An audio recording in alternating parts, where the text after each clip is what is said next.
Hello everyone. Let's begin with today's topic nouns, or you can say noun and noun phrases. So, what is noun? Let's see the names of persons. So, persons, any person like your name, my name, Deepak, John, Murphy, D'Souza, etc. are the names of persons. Places where you can say London, Mumbai, Delhi, Calcutta, Chennai are the names of places. Things, anything like computer, camera, what you are watching, YouTube is a name, or any name like fan, tube, CFL, LED, etc. Trains like Jammu Tawi Express, Kanyakumari Express, Hussain Sagar Express. Books like subjects and books, mathematics, statistics, linguistics are the names of subjects. Rivers, you can say Bhima, Chandrabhaga, Ganga. Dams, Uzni, and all other dams. News, papers, buildings, mountains, institutions, organizations, subjects, parts, metals, foods, vegetables, fruits, streets, areas, houses, days, months, festivals are called the nouns. Let's continue with the forms of nouns where we add some suffixes to make the nouns. When the word ends with er or or, like singer, driver, teacher, helper, coordinator, conductor, ist as a suffix, educationist, classicist, hypnotist, hypnotist, ism like criticism, modernism, postmodernism, racism, classicism, etc. ATION or sometimes TION, education, presentation, competition, examination. ITY, modernity, divinity, capability, hood, falsehood, motherhood, brotherhood, sisterhood, childhood. ENCE, fragrance, performance, competence. Ness, happiness, kindness, goodness. These are the suffixes by which we can understand these are the nouns. We have two kinds of nouns like concrete and abstract nouns. When you say concrete nouns that we can see or touch like camera, tube light, phones, cupboard, tables, all the nouns we can touch or we can sometimes taste, see, smell, etc. like plywood, cup, bats, lab, computers we can see. And opposite to it are the abstract nouns which we cannot see, we have to only realize or understand, like kindness, happiness, cruelty, ear, mind, soul, data, waves, signals are the abstract nouns which we have to realize or understand but we cannot see.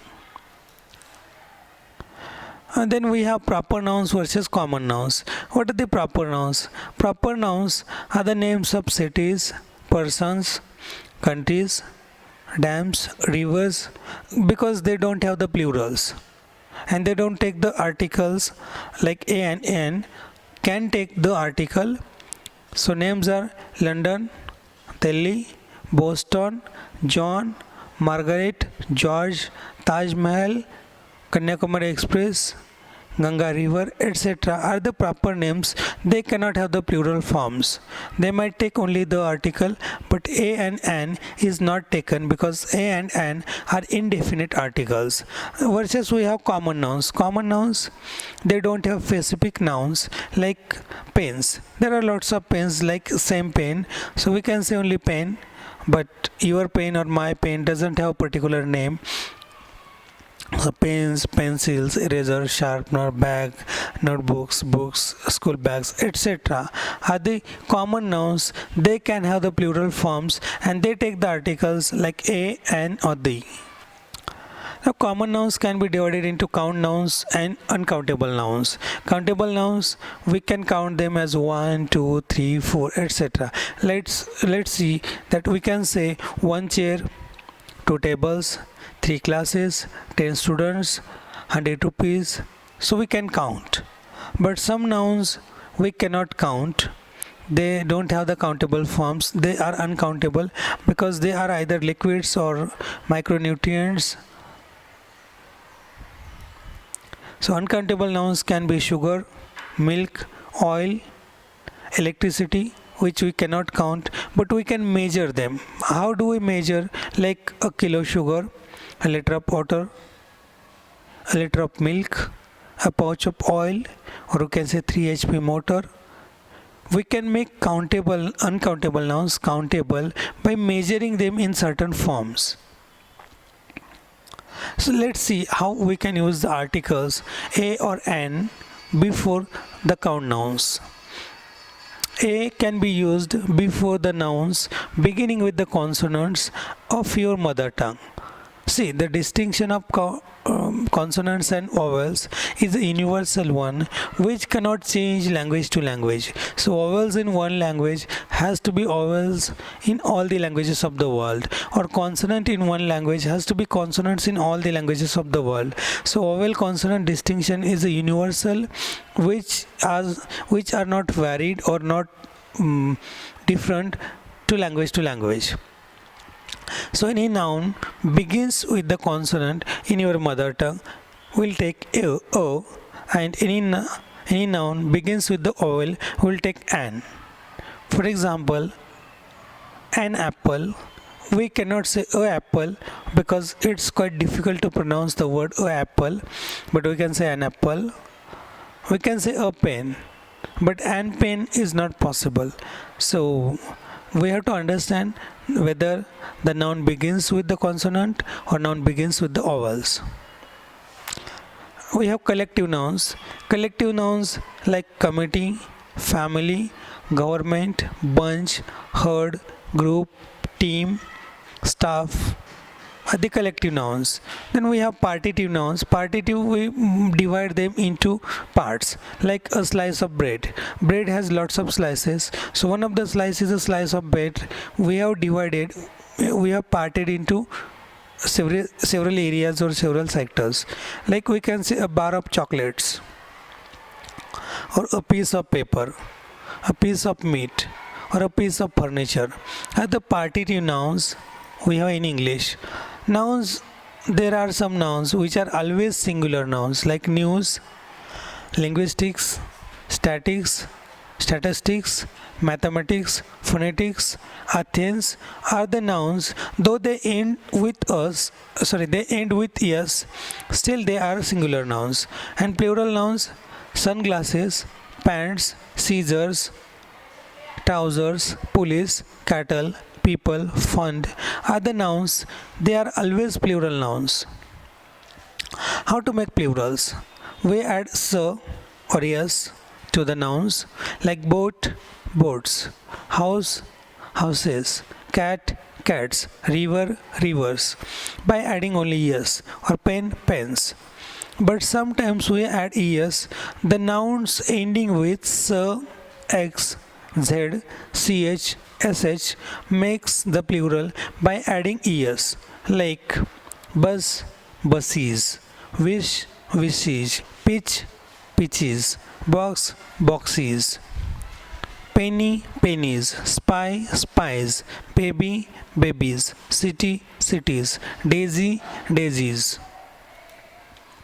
We have some nouns which cannot be regular nouns, like they don't take s or es.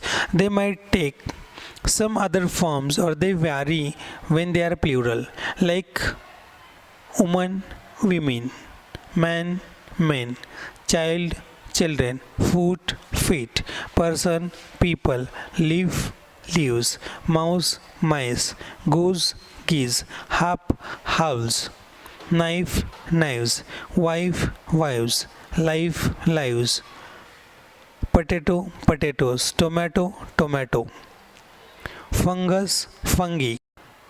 Now, how to pronounce nouns when they are made plural?